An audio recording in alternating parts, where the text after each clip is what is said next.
तो आज हम लोग देखेंगे compound interest simple sorry compound interest CI। ठीक है, CI में हम लोग बहुत ही शॉर्ट तरीका से देखेंगे।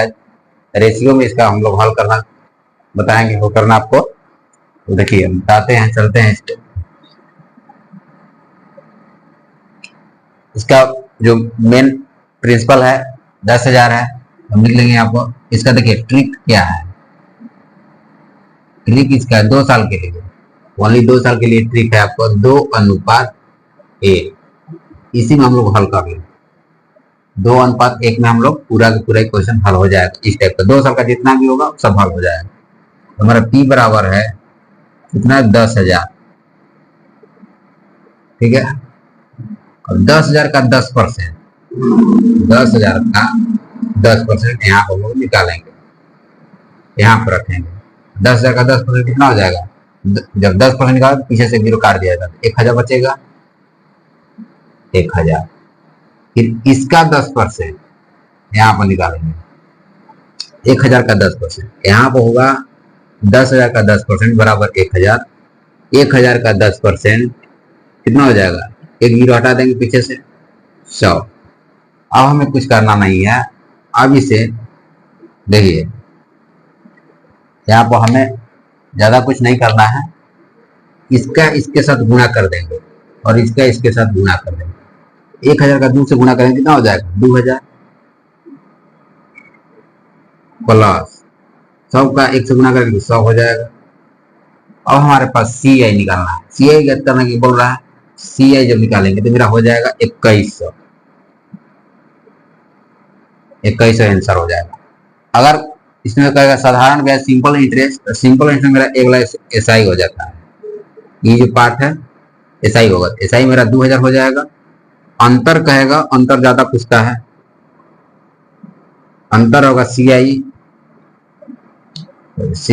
और SI का अंतर कहेगा तो मेरा 100 हो जाएगा। ठीक है, यही मेरा शॉर्ट ट्रिक है आज का। 2 वर्षों के लिए हम बताएंगे। आप लोग अच्छा लगा होगा तो चैनल को सब्सक्राइब कर लीजिएगा और शेयर कर दीजिएगा। दूसरा क्वेश्चन देखते हैं।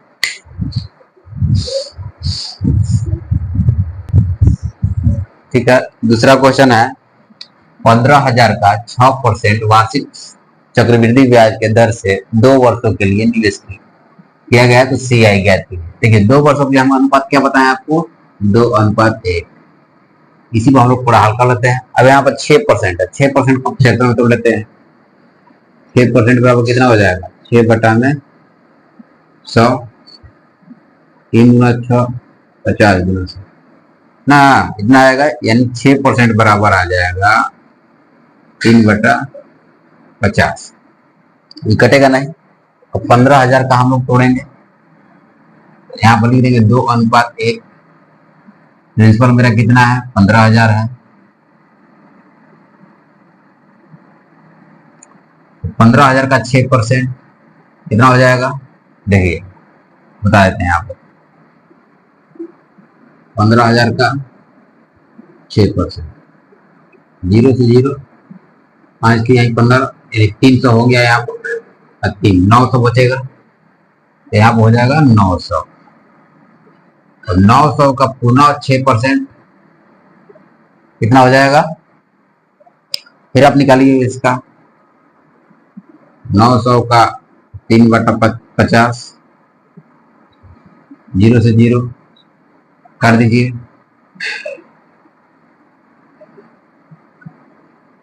5 दूना 10, 5 एकम 5, 4 बचेगा 40 हो जाएगा। 8 5 40, 18 होगा। 18 3 54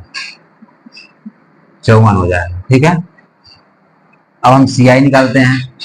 तो क्या करते हैं, इसमें गुणा कर देते हैं। ये जो अनुपात हम लिखे हैं यहाँ पर ट्रिक, 2 से इससे गुणा करेंगे और 1 से इसे गुणा करेंगे। तो 9 दूना 1800 हो जाएगा। CI बराबर प्लस 54 में से गुणा करेंगे तो 54 हो जाएगा। तो मेरा CI बराबर कितना आ जाएगा, 1854। यही मेरा आंसर हो जाएगा। अंतर कहेगा तो केवल 54 आ जाएगा। SI और CI का अंतर बराबर हो जाएगा 54, और CI कहेगा सॉरी SI कहेगा तो हो जाएगा 1800। ये वाला पार्ट SI होता है, दोनों को जोड़ देंगे तो CI निकल जाएगा।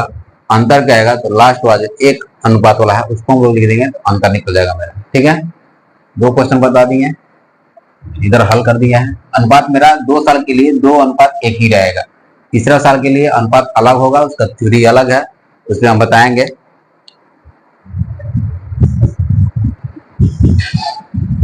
चलिए देखिए, तीसरा क्वेश्चन है 20,000 का 5% वार्षिक चक्रवृद्धि ब्याज के दर से 2 वर्षों के लिए निवेश किया गया हो तो CI ज्ञात कीजिए, चक्रवृद्धि का ज्ञात कीजिए। 2 वर्षों के लिए हम क्या अनुपात बताए हैं? 2:1। यही मेरा ट्रिक है। ठीक है, अब देखिए 5% का रहा है, 5% को हम लोग ऐसे लिख सकते हैं 5/100 यानी 20, 1/20 आ जाएगा। 5% बराबर 1/20 हो सकता है ना? नहीं हो सकता है, कम हो सकता है। चलिए अब हमें आप लिखते हैं 2:1। यही मेरा हमेशा 2 साल के लिए जब भी चक्रवृद्धि ब्याज निकालने के कहेगा तो हम लोग इसी को यूज करेंगे। ठीक है, तो अब देखिए मेरा प्रिंसिपल कितना दिया है? 20,000 सॉरी 20,000। 20,000 का 5% यानी 20,000 का 5% हमें निकालना है।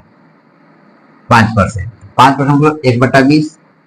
एक बार देखिए यहाँ पर 20,000 1/20, 0 से 0 कट जाएगा, 2 से 2 एक बार में कटेगा, कितना बचा? 3 0 बचा 1,000, यानी कि इसका पहला हो जाएगा 1,000। अब इसका हम लोग को 5% निकालना है। 1,000 का 5%, 1,000 का 5%, 20 0 2 5 10, 1 0 बच गया, 5 8 50 हो गया। ठीक है, कोई दिक्कत नहीं। अब हमें क्या करना है? CI निकालने के लिए हमें इसका गुणा करना होता है ना। देखिए CI बराबर 1,000 का 2 से गुणा करें कितना हो जाएगा? 2,000 प्लस 50 का 1 से गुणा करेंगे 50। हमारा CI बराबर हो जाएगा 2050। यही मेरा आंसर हो जाएगा। CI निकालने के बाद अगर अंतर कहेगा तो 50 हो जाएगा। SI और CI का अंतर कहेगा तो मेरा 50 हो जाएगा। अगर केवल SI कहेगा तो मेरा हो जाएगा 2,000। आई होप कि आपको समझ में आया होगा। थोड़ा रोक रोक के देखिएगा तो पूरा क्लियर पता चल जाएगा। ठीक है, मिलेंगे अब 3 साल के लिए। ट्रिक लेकर हम आएंगे अगले वीडियो में 3 साल के लिए। जब तक आप 2 साल वाला पूरा वीडियो नहीं देखिएगा तब तक 3 साल वाला समझ में नहीं आएगा। ठीक है, थैंक यू।